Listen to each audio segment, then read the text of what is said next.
Hola Edmundo, ¿qué tal? Muy buenas tardes. ¿Cómo estás? Buenas tardes, gracias por la invitación.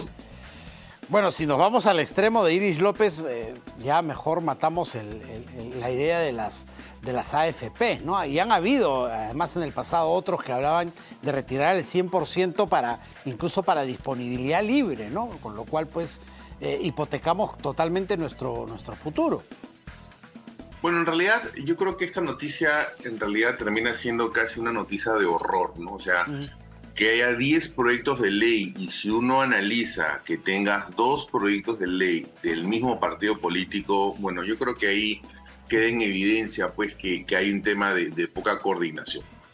Pero lo más interesante es que si uno analiza los proyectos de ley, el sustento cuantitativo que se da, realmente pues uno termina diciendo, estos son los proyectos de ley que nuestros padres de la paz están haciendo. Entonces yo creo que acá lo más importante es tener claro y que los ciudadanos tengamos claro que ya no importa si salga el séptimo, bueno, ya acabó la legislatura felizmente, así que no debería salir, pero en el Claro. Perú todo puede pasar. Pero yo creo que Porque al estos margen de que todavía están salga, en comisión, ¿no? Eso hay que decirle a la gente. En la Comisión de Economía se están revisando, digamos. Ni siquiera han llegado al Pleno. correcto, pero o sea, a ver, hay que ser también sincero. Se están revisando, tú mismo lo acabas de decir, o sea, hay personas que están dedicando horas hombre a hacer esto, ¿ok?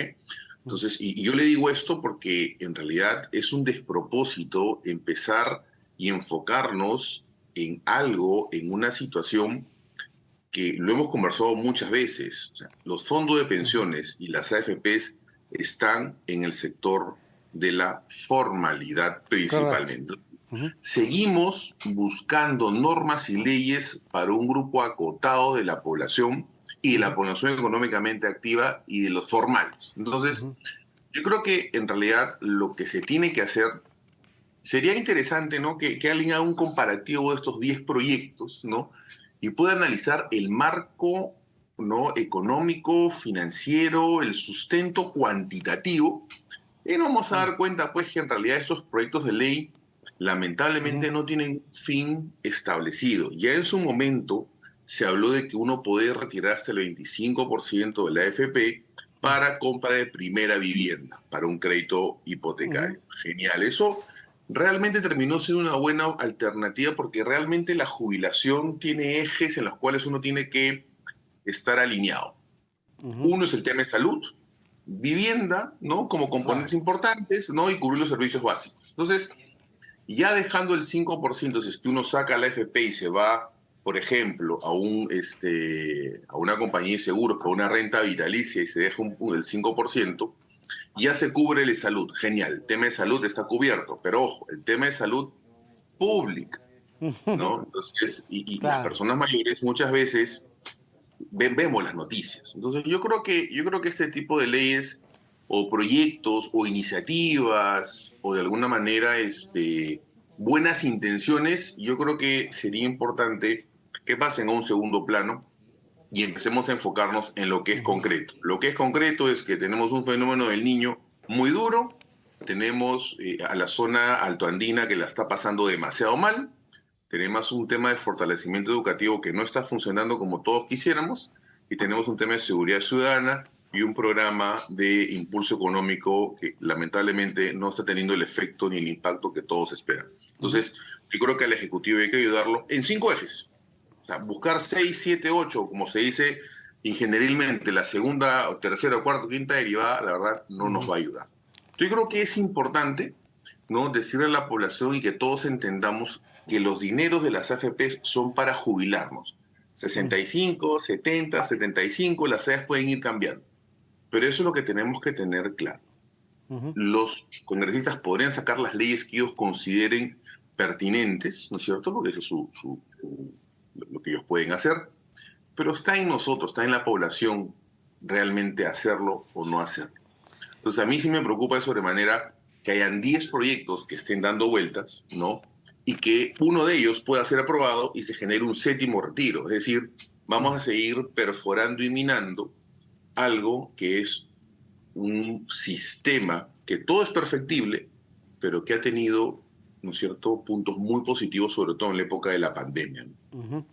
Sí, además es bueno hablar sobre el alcance finalmente del tema previsional en nuestra población. Hoy escuchaba que solo el 15% de las personas van a cobrar, que están trabajando, van a cobrar gratificación. Pensión. ¿No? Entonces, Gratificaciones. gratificación. Entonces, eso nos habla también que por ahí debe ir el porcentaje de gente que está aportando para las AFPs y solo el 15% se beneficiaría de esto y solo el 15% además va a tener finalmente un futuro previsional asegurado cuando ya no pueda trabajar más, cuando se jubile. Eso es grave porque el otro 75% queda a cargo del Estado, a cargo y como carga para el Estado, ¿no? Claro, lo que pasa es que en realidad yo creo que es momento de empezar a generar programas para que el adulto mayor tenga un potencial ingreso posterior a su jubilación. Hay puestos, hay labores, actividades, ¿no?, que pueden ser cubiertas por los adultos mayores porque además tenemos una población de adulto mayor con mucho conocimiento. O sea, yo creo que ese es un tema que hay que destacar y resaltar. O sea, hay adultos mayores arriba de 70, entre 70 y 85, que están en todas sus capacidades, ¿no es cierto? Y que tranquilamente podrían hacer ciertas labores, ¿no?, en ciertas entidades del Estado que de alguna manera permiten generar este proceso de eficiencia que necesitamos, ¿no? Porque además, una persona que está en una situación de jubilación ya ha pasado, ya ha visto todas las cosas que no se deben hacer. Entonces, muy probablemente cuando esté sentado atendiendo al público, lo que va a querer hacer o lo que va a hacer es atender como quisiera que a él hubieran atendido. Entonces, yo creo que es cuestión de trabajar, yo creo que de manera integral, no solamente el gobierno nacional. Acá hay un tema totalmente articulado con gobiernos regionales y locales, es decir, las propias municipalidades podrían lanzar programas a todo nivel. Claro, siempre va a faltar y hay un grupo que no va a poder ser beneficiado. Pero si partimos de esa premisa y por eso no hacemos nada, yo creo que eso es un error. Lo que tenemos que hacer es empezar a encontrar y articular acciones que nos permitan derivar. Claro, acá habría que ver algún tema modificatorio de ley, ver el tema remunerativo, ¿no? Ver un poco la asignación económica, que no genere ninguna contingencia laboral. Correcto, eso sería un proyecto de ley formidable, por ejemplo, ¿no? Buscar la empleabilidad de un sector que está en un proceso ya de jubilación y que realmente recibe pues pensión 65, qué mejor que esté trabajando en una municipalidad, en una zona altoandina, es decir, hay una retribución y probablemente se le pueda dar una asignación mayor. Eso, de alguna manera, son aspectos que hacen que se generen mejores clústeres, que haya desarrollo, que se genere inclusión, que son las variables o los indicadores donde el Perú ha ido cayendo año a año.